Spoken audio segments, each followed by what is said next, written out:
The latest, Church of England said to stop using the word church starting from now.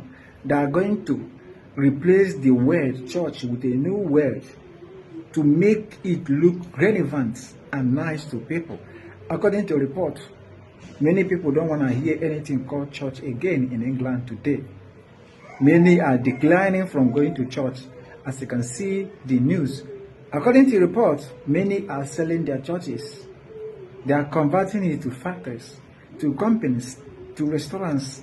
This is what is going on in England today. You can see the news. Fox News broadcasted this. They don't want to go to church again. Truth must really come out. People are knowing the truth. They know that church is a scam. Church is a factory, individual factory to scam people. So people are knowing